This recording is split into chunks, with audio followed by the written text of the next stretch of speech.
تم کیا کر رہے ہو؟ بوائے فرینڈ گرل فرینڈ کیا کر رہے ہو؟ جھوٹ، سود، بدماشی، عیاشی. جس قوم میں ظلم پھیل جائے، جس قوم میں بددیانتی پھیل جائے، جس قوم میں جھوٹ پھیل جائے، اس کا جنازہ نکل چکا ہے، مارنے کی ضرورت نہیں ہے. میرے بچوں، ہم اس ملک کو بنائیں.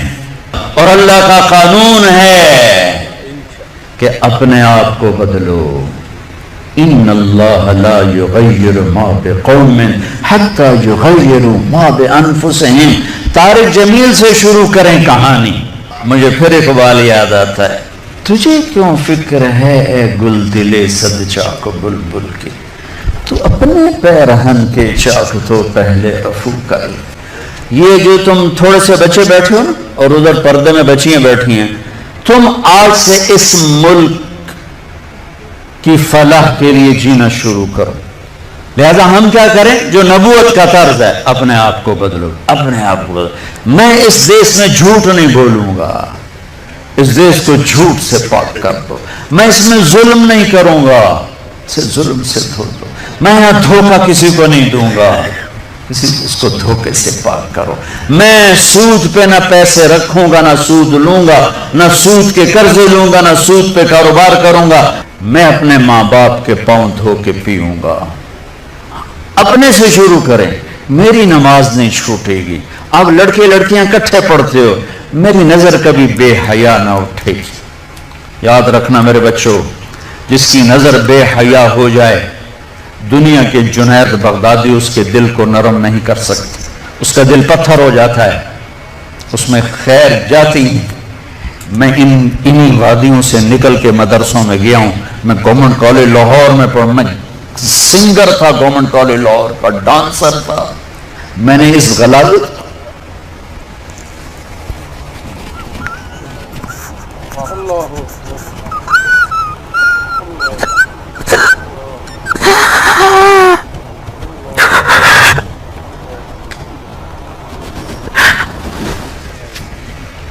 میں نے ان اندھیروں میں سفر کیا ہوا ہے. میں نے ان ابلتے گٹروں کا پانی پیا ہوا ہے.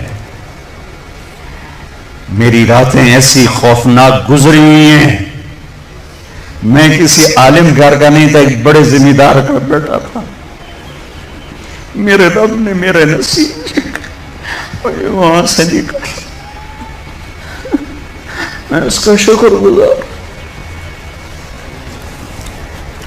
اپنی جوانی کو داغدار نہ کرنا، 2 ٹکے کے نہیں رہو گے. میرے بس میں نہیں ہے کہ میں لڑکیوں کی تعلیم الگ کر دوں، لڑکوں کی الگ کر دوں، لیکن یہ تو کہہ سکتا ہوں کہ اپنی نظروں کو حیا سکھا دوں، انہیں حیا کا سرما لگا دوں. ورنہ میرے رب کی قسم، ذلت کے سوا کچھ نہیں. پاک دامنی اور حیا جیسا زیور کائنات میں کوئی نہیں ایمان کے بعد. چند دن پہلے مجھے ہندوستان کے لوگ ملے انڈیا میں.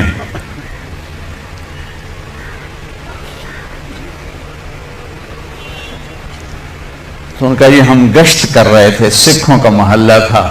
تو ایک بوڑھی خاتون آئی کہ بیٹا میرے پتروں نے بھی مسلمان بناؤ. میں مسلمان ہاں، میں 47 پکڑی گئی ہوں، میں مسلمان. میری ساری اولاد سکھ ہے، کوئی نہ مسلمان بنا چھوڑو. میں آج تائیں ایمان اپنے ہاں نہ لایا. ایسی لاکھوں بیٹیاں تھیں. اگر ناچنا گانا ہی کرنا تھا تو انہیں ذبح ہونے کی کیا ضرورت تھی؟ اگر سود کے بڑے بڑے نظام چلانے تھے، ناچ گانے کی محفلیں سجانی تھیں، آوارگی کو تہذیب بنانا تھا، میرے دیش کی عدالتوں نے بک جانا تھا، وکیل کی بولی لگ رہی ہو جیسے منڈی میں سبزی کی بولی لگتی ہے، جو مرضی خرید لے، پیسے دے دے، قاتل بھی چھوڑا دوں گا، زانی بھی چھوڑا دوں گا، پیسے دے دو تیرا قبضہ بحال کرا دوں گا. جج کے قلم کی قیمت لگ چکی ہو، اتنے پیسے دے دو سائن کروا لو. عدالتیں عمارتوں کا نام نہیں ہے، عدالتیں انسانوں کا نام ہیں۔ جب انسان بھیڑ بکری کی طرح بکنے لگیں، جب قانون کے قلم کی بولیاں لگیں، جب مالدار کے لیے اور قانون ہو، غریب کے لیے اور قانون ہو، طاقتور کے لیے اور قانون ہو، حکمران کے لیے اور قانون ہو، مخالف کے لیے اور ہو، اپنوں کے لیے اور ہو، تو وہ جنگل ہے، وہ جہاں افریقہ کا جنگل ہے، وہ کینیا اور تنزانیہ کا جنگل دنیا کا سب سے بڑا جنگل ہے۔ ابھی دیکھ کر آیا ہوں میں، ہماری جماعت چلے کی تھی، یہ اس سے بھی بڑا، پاکستان ہو یا کوئی دیش ہو، میرا دیش ہے، میں اس کے لیے آنسو بہا رہا ہوں۔ پولیس کے رویے مالدار کے لیے اور، غریب کے لیے اور، طاقتور کے لیے اور، پیسہ دینے والے کے لیے اور، رشوت دینے والے کے لیے اور، ظالم کو پوچھنے والا کوئی نہ ہو، مظلوم کی سننے والا کوئی نہ ہو۔ یہ کیسی عدالتیں ہیں جہاں مظلوم کی سزا نہ پہنچ سکے؟ یہ کیسا انصاف ہے کہ مظلوم کو انصاف لینے کے لیے اگلی نسل تک کا انتظار کرنا پڑے؟ یہ کیسا انصاف ہے جہاں گھر بک جائیں، جائیدادیں بک جائیں اور پھر بھی وکیل کی فیس پوری نہ ہو؟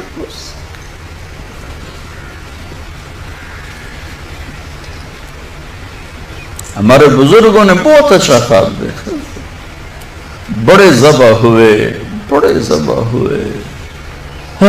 چمن میں تخت پر جس دم شہ گل کا تجمل تھا، ہزاروں بلبلیں تھی باغ میں، ایک شور تھا غل تھا، کھلی جب آنکھ نرگس کی نہ تھا جز خار کچھ باقی، بتاتا باغباں رو رو یہاں غنچہ یہاں گل تھا۔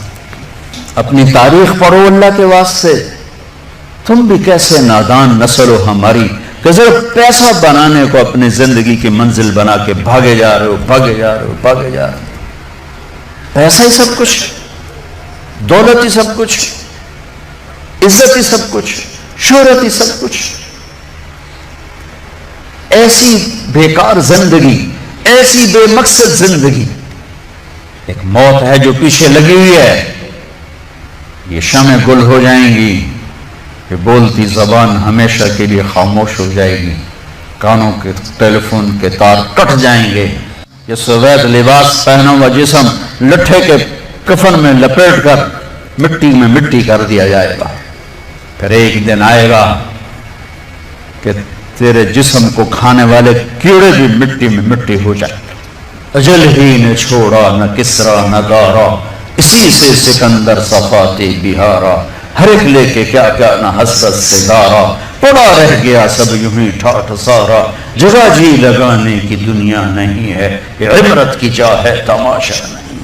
6 لاکھ انسان ذبح ہوئے، تو مجھے کبھی خیال آتا ہے کہ یہ امت اللہ کے سامنے پیش ہوگی، اللہ کے نبی کے سامنے پیش ہوگی، اور پاکستانی 6 لاکھ کے سامنے بھی پیش ہوں گے، اور ان کے ہاتھ ہوں گے اور ہمارے گریبان ہوں گے کہ ظالموں ہماری بیٹیوں کی عزتیں ملا، ستلج ہمارا قبرستان بنا، راوی کی لہروں نے ہمیں کفن پہنا، چناب کی مچھلیوں کے پیٹ ہماری قبریں بنے، ہماری ہڈیاں بحیرہ عرب میں جا کے گریں، ہماری معصوم بچیاں آج بھی کفر کی قید میں زندگی گزار گئے، ان کے بچے جنتے جنتے جنتے روزانہ ان کے ضمیر پہ کیا قیامتیں ٹوٹتی ہوں گی۔ ساری دنیا پھری ہے، ایسا خطہ کہیں نہیں دیکھا، ایسا خطہ کہیں نہیں دیکھا، ایسی خیر کی شکلیں کہیں نہیں دیکھی، ایسے علم والے، ایسے زہد والے، ایسے نوجوان۔ برائی اگرچہ ہے لیکن جو خیر کا پہلو میں اس ملک میں دیکھتا ہوں پوری دنیا میں کہیں نہیں دیکھتا، پوری دنیا میں۔ تو میرے عزیزو، ہم اپنے اللہ سے اس نعمت کے شکرانے میں وہ کریں جو اللہ ہم سے چاہتا ہے۔ ہم اس ملک کو ٹھیک کریں کہاں سے؟ طارق جمیل سے۔ یہاں وہ یہ کر رہا ہے، وہ یہ کر رہا ہے، وہ یہ کر رہا ہے، اس کو بند کر دو۔ وہ دیکھو کی کر گیا، وہ کی کر گیا۔ اندھے ہو جاؤ، بہرے ہو جاؤ، گونگے ہو جاؤ، اپنے عیب دیکھو، اپنے عیب سنو، ضمیر کی آواز سنو، دل کی دھڑکنوں سے اٹھنے والی باتیں سنو، اور پھر قرآن سامنے رکھو، قرآن پڑھو. تم سب سے کہتا ہوں قرآن پڑھو، قرآن پڑھو، تاکہ ممبر پر بیٹھنے والے کا تمہیں پتا ہو کہ یہ ہمیں پیغام دے رہا ہے یا آگ لگا رہا ہے، یہ ہمیں نفرتوں میں دھکیل رہا ہے یا محبت کے پھول دے رہا ہے. اور اپنے نبی کی زندگی پڑھو، اپنے نبی کی زندگی پڑھو. میں کسی فرقے کا ترجمان نہیں ہوں، میں اسلام کا ترجمان ہوں، میں اسلام کا ترجمان ہوں. یہ بھڑکتی آگ ہے جس نے سارے خرمن کو جلا دیا ہے. میں اکیلا کہاں تک بولوں اور کیا کیا بولوں، لیکن میرے سامنے ایک واقعہ ہے کہ جب ابراہیم علیہ السلام کی آگ بھڑکائی گئی تو گرگٹ کرلا، وڈا کرلا، اس نے آ کے پھونکیں ماری، پھونکیں. اور نامرادہ تیری پھوکا نال کڑی اگ بچ جاونی.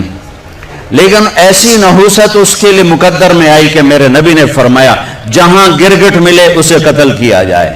گرگٹ زیادہ تر افریقہ میں بہت ہے، ہمارے جنگلوں میں ہوتا ہے، شہروں میں نہیں. کبوتر نے کیا کیا، اس نے چونچ میں پانی بھرا اور جا کر ابراہیم علیہ السلام کی آگ کے اوپر گرایا. دیکھو میرے کو بوجھنی تو کوئی نہیں، پر میرا نات لکھ بجھاون والے ہیں.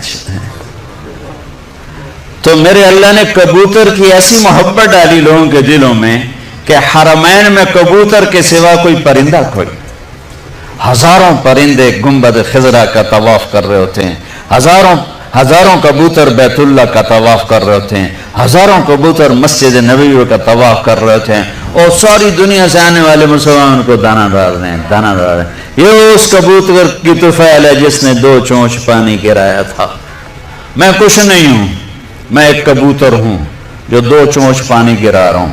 اس بھڑکتی آگ کو میں نہیں بجھا سکتا، لیکن میں اس آگ کو میں پھونک نہیں مار سکتا.